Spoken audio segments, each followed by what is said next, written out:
Noong hapon ng Setyembre 30, 1991, isang investigador mula sa Malabon Police Station ang maingat na naglakad sa loob ng isang chemistry laboratory sa isang kolehiyo. Isa rin itong posibleng crime scene. Ang silid ay sobrang gulo, puno nga mga basura mula sa konstruksyon at mga kagamitan sa laboratorio na nakalat sa mga mesa. Sa katunayan, sa sobrang kalat nito, hindi malaman ng investigador kung saan magsisimula. Ngunit may napansin siyang isang bagay na kakaiba sa isang kalapit na mesa. Isang maruming basahan na may kasamang sulat kamay na papel. At nang basahin niya ang nakasulat, napasinghap siya dahil napaktanto niyang maari siyang ang susunod na mamatay. Ang simulang trahedya.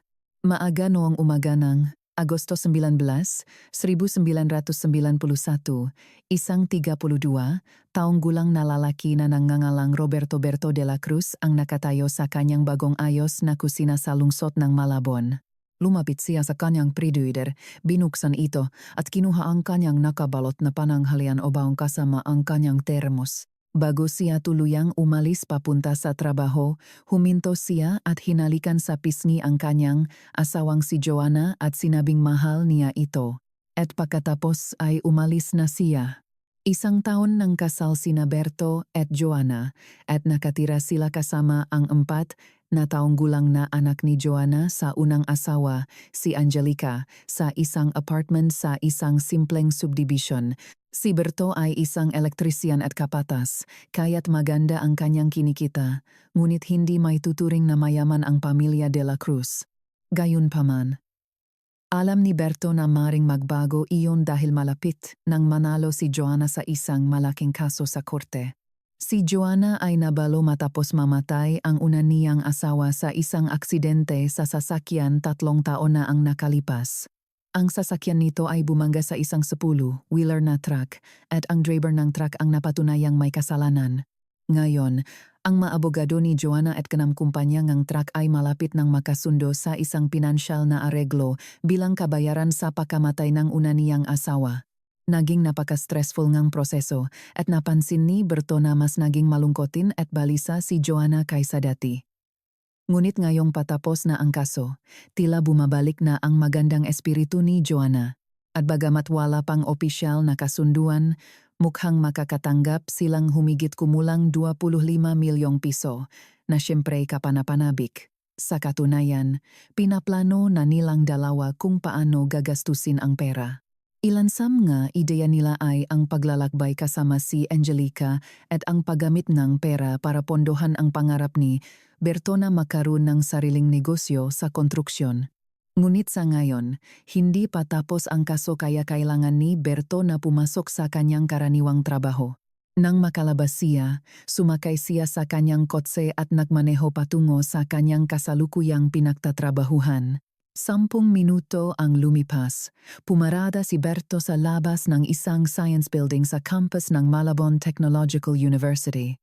Nakita niya ang ilan sa kanyang matauhan na nakatayo sa labas, nahihintay na papasukin. Si Berto, bilang kanilang kapatas, ay bumabang sa sasakyan. Binati sila ngang magandang umaga at binuksan ang mga pinto. Pumasok silang lahat at nagsimulang magtrabaho. Naging isang malaking rutina na para sa grupo ang pagtatrabaho sa lugar na ito dahil ilang buwan na silang nagtatrabaho dito. Ang proyektong ito ay isang malaking trabaho. Tinutulungan ni Berto at ang kanyang team na ay renovate ang buong gusali. Ngunit may isa pang dahilan kung bakit tumatagal ang trabahong ito. Nang unang dumating ang crew ni Berto, inaasahan nilang handa na ang gusali para sa kanila. Ibig sabihin, lahat ng muebles at kagamitan ay dapat na naalis na. Ngunit sa halip, natakpuan nila ang napakaraming bagay na nakalat sa loob ng gusali. Halimbawa, sa chemistry lab, mayroon pa ring maplasko, boteng ang kemikal, at basang trapo na may makakaibang substance na nakakalat lang sa silid. Dahil dito, napilitan sina Berto at ang kanyang nga kasama na maglinis muna bago simulan ang kanilang tunay na trabaho na lubos na nakaantala sa kanila para manatili sa schedule. Regular silang nagtatrabaho ng 12 oras bawat araw. Dahil sa lahat ng sobrang oras na ito, ramdam ni Berto ang matinding pagod at kamakailan lamang ay parang may sakit siya, inisip na lang niya na ito ay dahil sa sobrang trabaho. Ngunit hindi kailanman nakreklamo si Berto. Maganda ang bayad sa overtime at masaya siyang katrabaho ang nga kasama niya sa crew na para na rin niyang magkaibigan. Kinahapunan, si Berto ay nakatayo sa isang hagdan sa loob ng chemistry lab. Nakakabit ng mga kabel ng kuryente sa itaas ng mga ceiling panel. Habang ginagawa niya iyon, bigla siyang nakarinig ng malakas na ingay mula sa kabilang panig ng silid. Narinig niya ang kanyang makasamahan na nagsisigawan at nagtatawanan. Kaya't bumaba siya para tingnan kung ano ang nangyayari. Nang lumapit siya, nakita niyang lahat ay nakapalibot sa isa sa mamiyembro ng crew na si Sammy Pascual. Si Sammy ay nakayuko, umubo at dumudura habang may hawak na latangang coke. Ipinaliwanag ng isa pang kasamahan, si Rico Martinez, na may nakpalit ng chok ni Sammy. Ang ipinalit ay isang lata na puno ng duranganga sa halip na soft drink. Nandiri si Berto. Kahit pabiro, ito ay kasuklam-suklam. Ngunit ito ay karaniwan na sa mga kasamahan niya. Palagi silang nakbibiruan para gumaan ang pakiramdam sa mahahabang araw ngang trabaho. Lahat ay tumatawa, maging si Sammy na biktima ng biro. Kalaunan, nakitawa na rin si Berto. Pagkatapos ng ilang sandali, nakabawi si Sammy mula sa kanyang pag-ubo at pabirong nagbanta na gaganti siya sa kung sino man ang nakpalit ng kanyang chok. Pagkatapos nito, bumalik na sa trabaho ang lahat. Umalis si Berto at bumalik sa kanyang hagdan. Habang paakyat, huminto siya sa kalagitnaan dahil nakaramdam siyang bigla ang paksamang pakiramdam. Para siyang lalagnatin na hindi na niya ikinagulat dahil sa sobrang pagtatrabaho. Sinabi niya sa sarili, kayanin mo lang to, lilipas din to. At pagkatapos ng ilang sandali, nawala nga ang pakiramdam na iyon at ipinagpatuloy niya ang kanyang trabaho.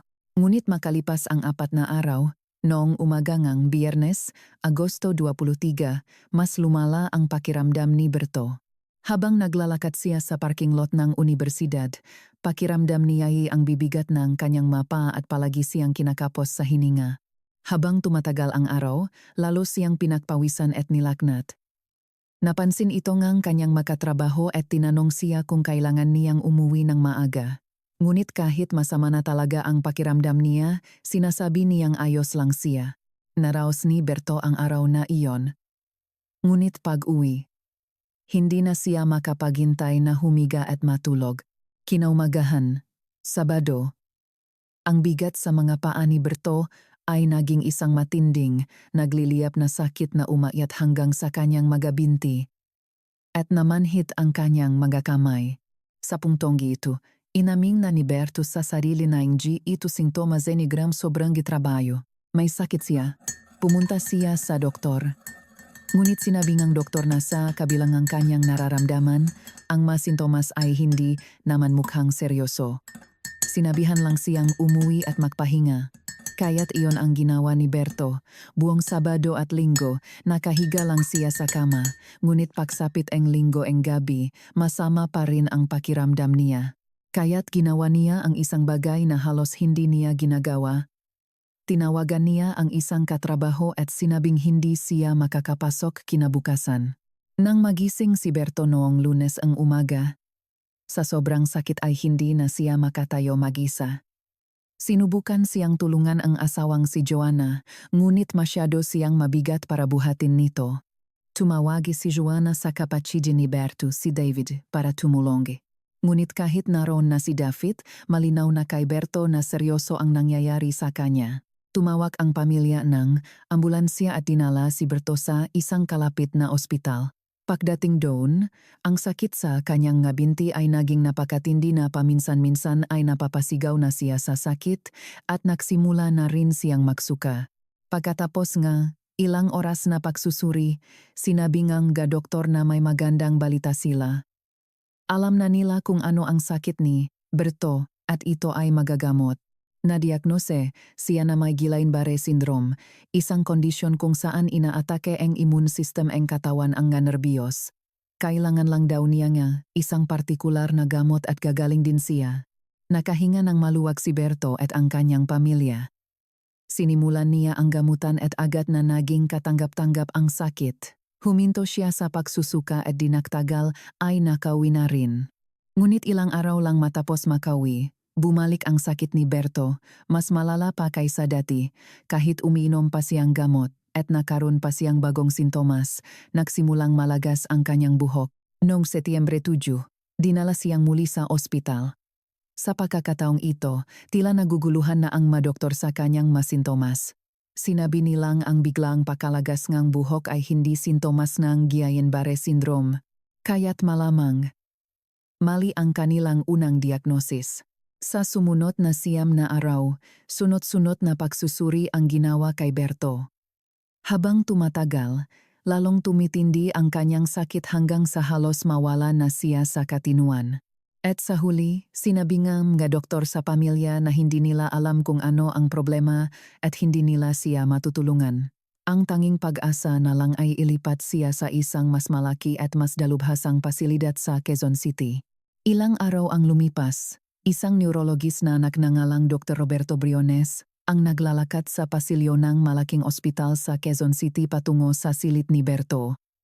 Kahit malayo pa, naririnig na ni Dr. Briones ang pagsiga at pagmumura ni Berto sa ganars.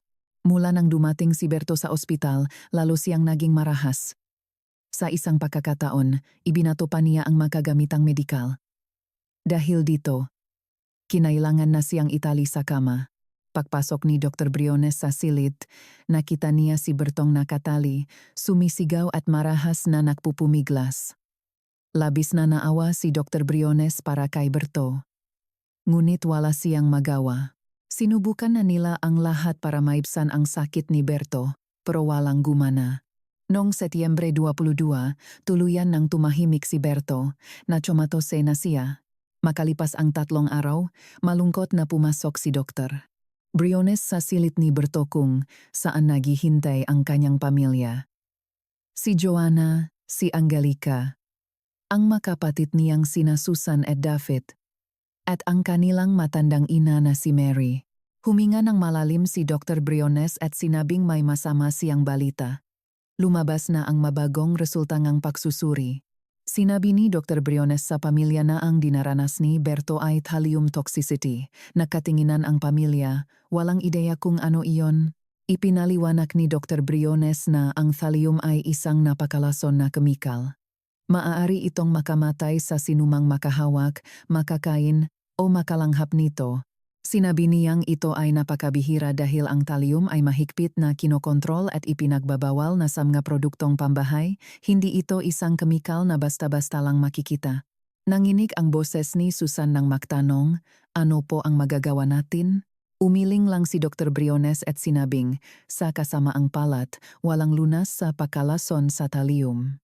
Makalipas ang 2 araw, noong Setyembre 27, tumango si Joanna sa mga tauhan ng ospital na nakapalibot sa kamangang kanyang walang malay na asawa.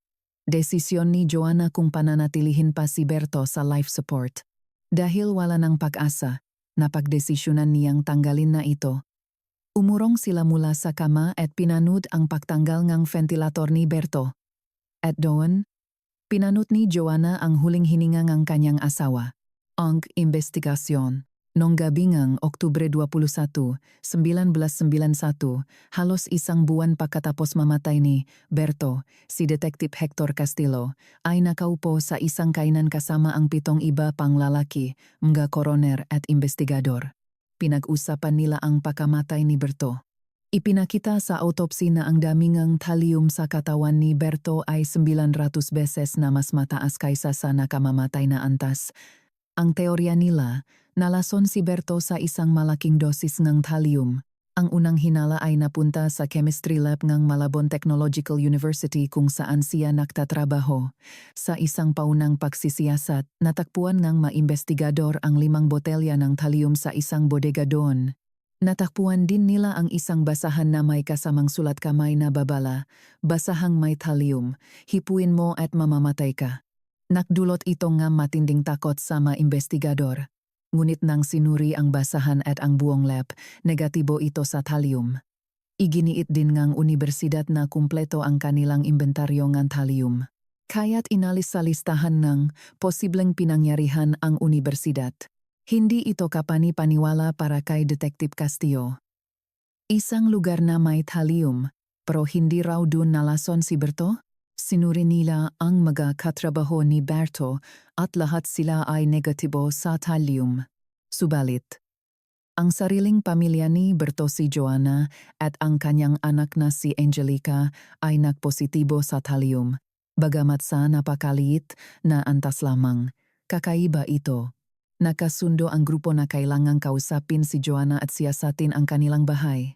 Kinabukasan, inimbitahan ni Detective Castillo ang magkapatid ni Berto, sina David at Susan, sa istasyon ng pulis. Agad nilang ipinahayag ang kanilang pagdududa kay Joanna. Sinabi nilang kakaiba ang ikinikilos nito bago at pagkatapos mamatay ni Berto. Ayon kay David, nang unang makasakit ang kanyang kapatid, halos walang ginawa si Joanna para tulungan ito. Siya ang tinawagan para magbuhat kay Berto papunta sa banyo, habang si Joanna ay nanatili sa ibaba kasama ang kanyang anak. Para naman kay Susan, ang impresyon niya ay tila nakahinga ng maluwag si Joanna pagkamatay ni Berto. Hindi pa kumbinsido si Castillo. Maraming posibleng paliwanag sa mga kilos ni Joanna. Makalipas ang ilang araw, noong Oktubre 25, ininterview ni Castillo si Joanna na may kasamang abogado. Kalmado si Joanna habang ikinukwento ang pagkakasakit ng kanyang asawa. Sinabi niyang hindi niya kailanman narinig ang thallium at hindi sumagi sa isip niyang nalason ang kanyang asawa. Napansin ni Castillo na habang detalyadong ikinukwento ni Joanna ang kahindik-hindik na pagkamatay ng kanyang asawa, hindi man lang ito umiyak o nagpakita ng kalungkutan. Dito na nagsimulang magduda si Castillo. Diretsahan siyang nagtanong, paano mo may papaliwanag kung bakit ikaw at ang iyong anak ay nakaroon din ng thallium sa katawan? Agad may sagot si Joanna, isang kakaibang kuwento. Mahilig daw, uminom iced tea, si Berto sa trabaho. Araw-araw, pinupuno niyang termos nito mula sa isang malaking pizza ng pre-made iced tea na nasa preheater nila. Pag-uwi ni Berto, kung may natitirang iced tea sa termos, ibinubuhos daw niya ito pabalik sa pizzal para hindi masayang. At dahil umiinom din sila ni Angelica mula sa pizzal na iyon, marahil doon sila nahawa. Nagkatsinginan na investigador. Kakatwa ang paliwanag. Ngunit sa sobrang partikular nito, hindi nila ito maring isantabi. Kung totoo ang teoryang ito, may papaliwanag nito kung bakit makakaiba ang antas ng thallium sa kanilang tatlo. Hiningi ni Castillo ang pahintulot ni Joanna na suriin ang kanilang bahay, partikular ang preheater, ang pizzal ng iced tea, at ang matermos ni Berto. Walang pag-alin lang ang pumayag si Joanna. Nang hapong iyon, sinuring Rhymesin unit ang apartment nga De La Cruz. Wala silang natakpuang bakas ng thallium saan man sa bahay maliban sa isang lugar. Sa may roskas ng takip ng termos na ginagamit ni Berto, ito ay isang malaking ebidensya. Nagpapatunay itong sa pamamagitan ng pag-inom na kuha ni Berto ang lason. Ngunit hindi nito ipinapaliwanag kung paano nalason sina Joanna at Angelica dahil nang sinuri ang pizzal ng iced tea, wala itong thallium. Para kay Castillo, ang natuklasang ito ay nagpapatunay na ang lason ay inilalagay sa termos, isang bagay na araw-araw dinadala ni Berto sa trabaho at pauwi. Muli, bumalik ang hinala sa lugar ng trabaho. Sa sumunod na 7 buwan, isa-isang inimbestigahan at isinailalim sa polygraph test ang mga katrabaho ni Berto. Sina Sammy Pascual at Rico Martinez ay bumaksak sa kanilang polygraph exams. Ngunit wala pa ring matibay na ebidensya laban sa kanila. Nagdududa pa rin si Castillo kay Joanna at maging sa kapatid ni Berto na si David na madalas kasamang biktima. Ngunit ang malaking tanong ay nananatili. Saan nagmula ang thallium? Dahil sa kakulangan ng ebidensya, napilitan ang district attorney na isara ang investigasyon. Ang kaso ay naging cold case. Ang pagbubukas muli ng kaso Isang umaga noong Agosto 1994, mahigit 2 taon matapos isara ang kaso, muling kumatok si Detective Castillo sa pintongang apartment kung saan nakatira si Berto. Binuksan ito ni Joanna. Ipinaliwanag ni Castillo na mayroong bagong teknolohiya sa toxicology testing. Maaari na nilang magsagawa ng isang bagong uri ng pagsusuri na hindi pa available noon. Naniniwala si Castillo na makakulong ito upang malaman ang katotohanan. Ngunit may isang kondisyon. Kailangan nilang hukayin ang labi ni Berto para sa pagsusuri. At si Joanna lang, bilang biyuda, ang maaring magbigay ng pahintulot. Walang pag-alinlangan, pumayag si Joanna. Noong Agosto 23, pinanot ni Castillo habang hinuhukaying bakhu ang puntot ni Berto. Kinuhang ang pulisya ang kanyang labi para sa mga bagong pagsusuri. At nang lumabas ang mga resulta, ibinigay nito kay Castillo ang eksaktong impormasyong kanyang inaasahan. Ang katotohanan. Batay sa investigasyon ng pulisya at sa mga bagong toxicology test, narito ang pinaniniwalaang nangyari. Ang salarin ay hindi galit kay Berto. Sa katunayan, ayaw sana niya itong patayin hanggang sa magsimula itong magsalita tungkol sa pagtatayo ng sarili niyang negosyo gamit ang settlement money na matatanggap ng pamilya. Hindi iyon maring hayaan ng salarin. Naniniwala ang salarin na sa isang beses na paglalason, mamamatay na si Berto. Ngunit kinabukasan, ayos lang si Berto. Kaya sa susunod na pagkakataon, dinagdagan niyang kaunting lason ang termos. Nang hindi pa rin ito epektibo, dinagdagan niya ulit at ulit. Ginawa niya ito ng paunti-unti sa loob ng maraming buwan, natatakot na kung bibiglayin niya, baka mahalata ni Berto. Noong Agosto 1991, doon na nagsimulang lumabas ang matitinding sintomas. At nang makasakit na si Berto at maospital, patuloy pa rin itong lumalaban para mabuhay. Kaya tinalov siya ne salarin sa ospital. Habang natutulog si Berto, naglagay ang salarin ng isang huling, napakalaking dosis ng lason sa isang baso ng soda na nasa tabi ng kanyang kama. Nang magising si Berto, kaswal siyang inalok ng salarin na inumin ang soda. At ininom ito ni Berto ng walang pakalinlangan dahil wala siyang dahilan para hindi maktiwala sa salarin. Dahil ang salarin ay ang kanyang sariling asawa, si Joanna de la Cruz. Halos 1 taon bago niya ito tuluyang pinaslang, sinimulan na niya itong lasunin. Nalaman lamang ito ng mga investigador dahil sa bagong toxicology test. Sa pamamagitan ng pagsusuri sa mahiblangang buhok ni Berto na natira sa kanyang katawan, nakagawa sila ng isang timeline.